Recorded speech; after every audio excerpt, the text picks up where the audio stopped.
The next one is an origin called the Faker origin, created by the Discord user known as Pixel. This is a multi-stage origin. You first have the human origin. The human ? This is a single impact origin. Entity 827, also known as the Faker homicidal shapeshifter, and the humanoid monstrosity is a class 6 entity. These entities take the form of ordinary humans with albeit slightly different traits. They are known to be friendly and almost human-like in their human guises, but once it reaches night, they'll turn into horrible beasts with great strength and speed and bloodlust. They usually kill anything in their path and eat them, and return to normal once day breaks. Using your primary key, you can become your true form. This has a 10-second cooldown. Oh boy. Oh boy, you big boy.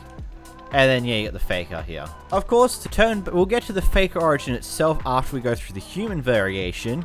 So you can use your primary ability to switch between forms pretty often, but you can just switch between the forms, no problems. Next we got Power Rush, your secondary ability. Though this form is limiting, you can still access some of your power in this weakness state. You can give yourself a speed boost for around 8 seconds, this has a 20-second cooldown. So without it, you got a basic speed and resistance.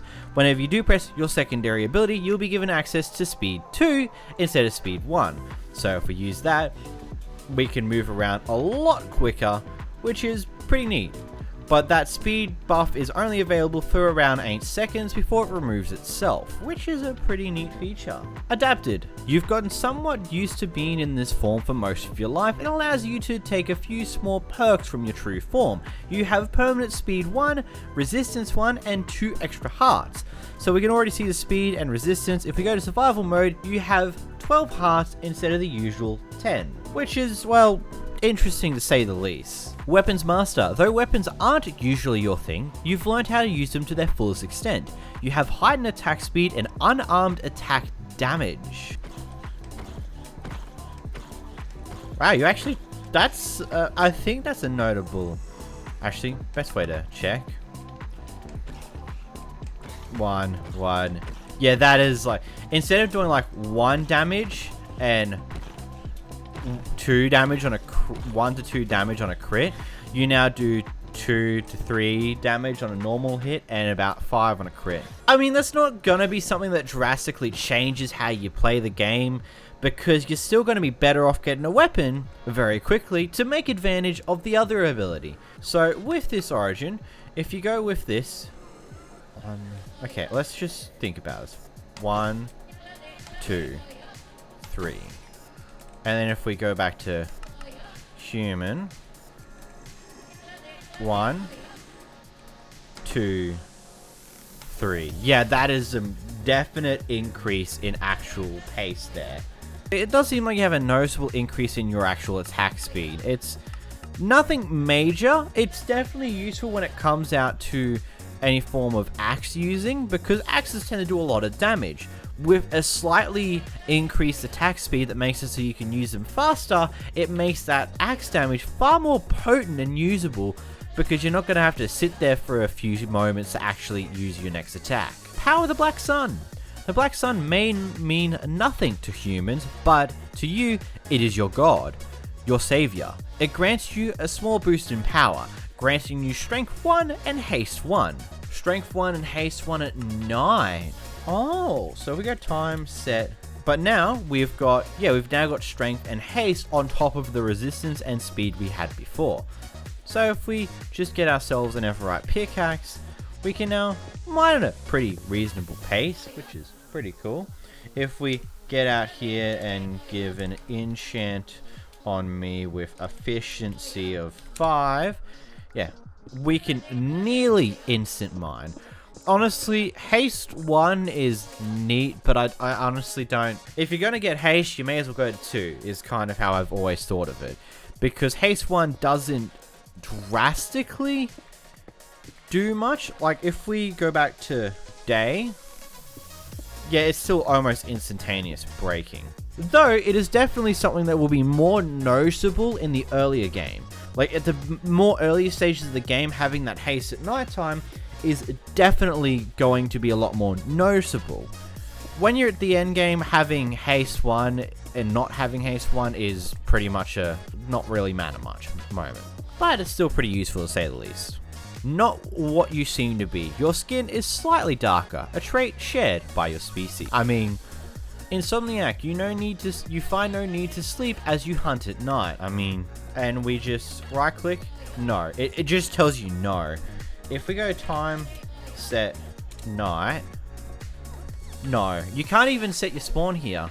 Like, that definitely doesn't set your spawn. Also, can I just say, can someone make it so with these type of abilities? I just want one person to make it so that if you try to use a bed when you're specifically told you can't sleep, that the bed instead implodes. That would be funny. Perfect meal, you can only eat meat no matter what. Same as always, you can see in the food moods you can only eat any form of meat, and non-meats are inedible, which includes golden apples. Hold on, the old age test. Yeah, you can still consume cake. But now, the fun part. We go to the big boy.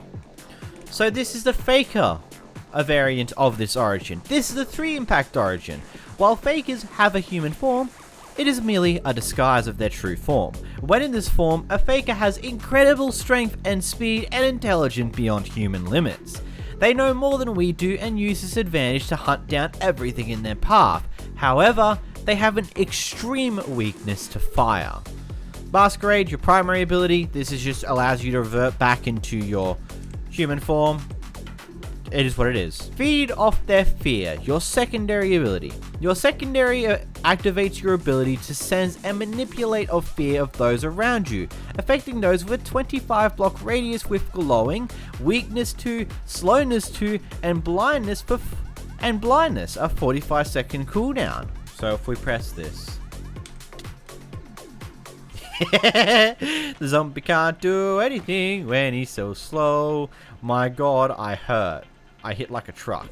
Bonk. So if we spawn ourselves a husk over here, then we press our secondary ability, he has slowness. Look at him. He's trying to keep up with us. Buddy, oh, pow over here, buddy. And he does no damage. Granted, we've got a lot of defense, but he's also got weakness, so he can't do anything.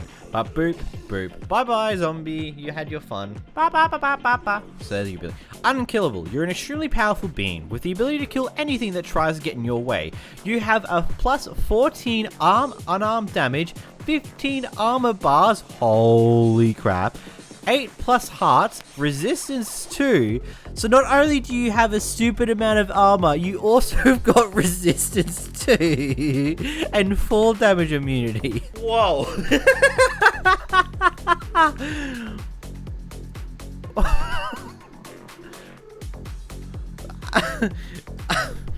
Wow.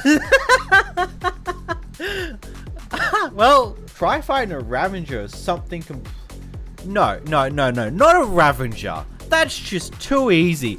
With an origin of this type of tanking magnitude, it's time to get the big boy. What?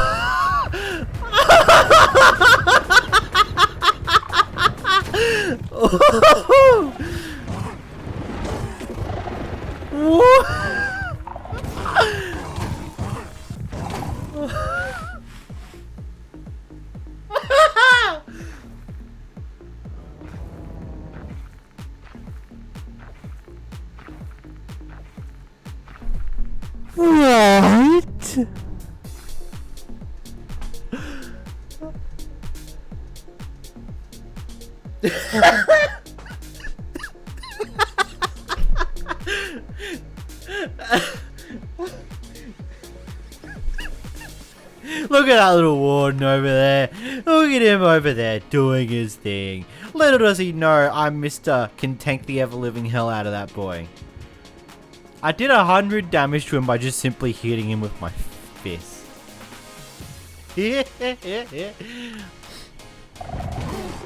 I'll fight you! Fight me!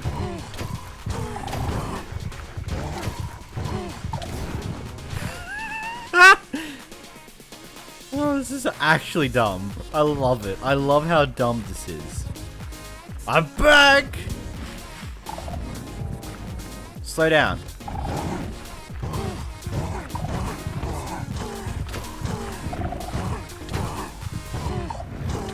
Oh my god! When he's got weakness, he does absolutely nothing.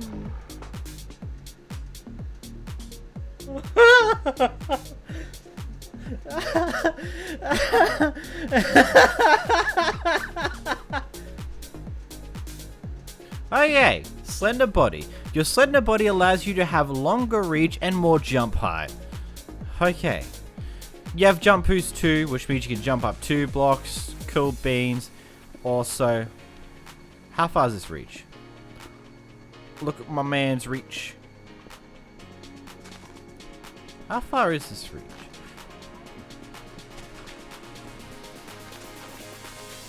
That's a pretty big reach, actually. Like what? All of that. So if we do that 1, 2, 3,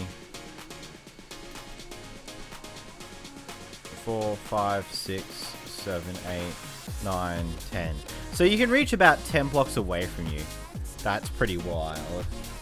Darkened eyes. Your pupils are extremely dark, allowing you to see better in the dark. Oh look, we got a slight bit of night vision.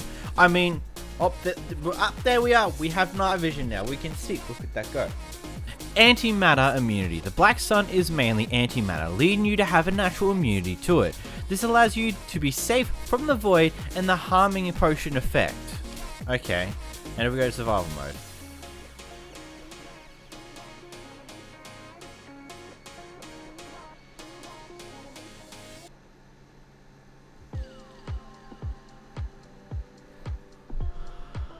I don't know about you, but why would you want to be immune to the void?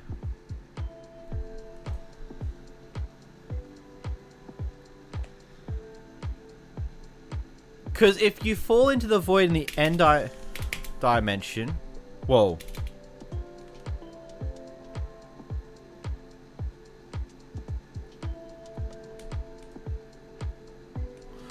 Oh no, you've just fallen so far that the That's hilarious.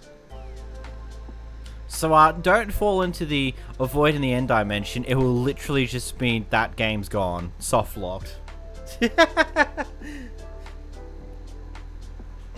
Maybe just have it so that after you fall about 1,000 blocks, it will just teleport you to like 300 blocks into the air.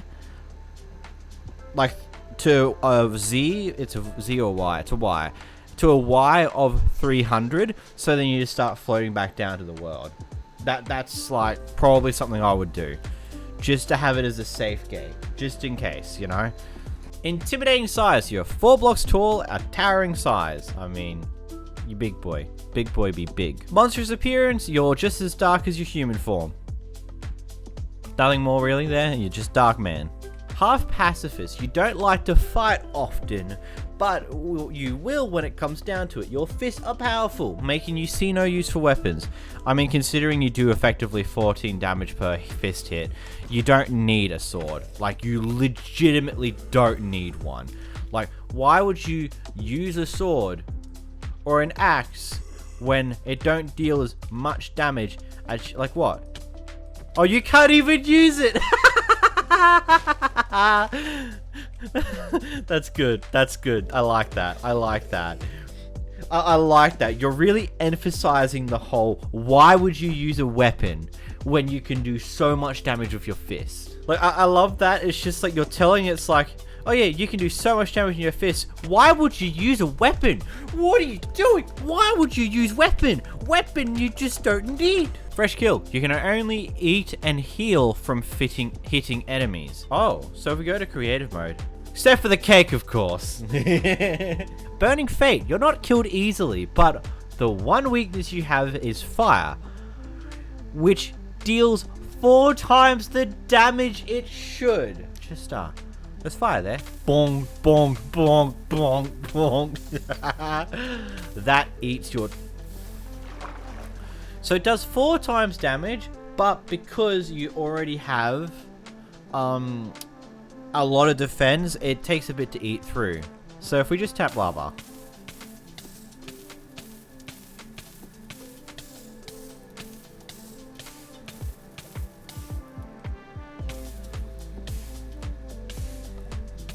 That's a problem. You've amped up fire base damage, but the lava damage hasn't been increased. And then unending hunger. You exhaust at 2.25 times the normal rate. Yeah, we saw that already. It's pretty mean. Your hunger is a pretty big boy. You'll consume your hunger pretty quickly. So now if we run, yeah, it's dropping quick. Down, and then down. It's still not as fast as what some origins have, but it's pretty decent.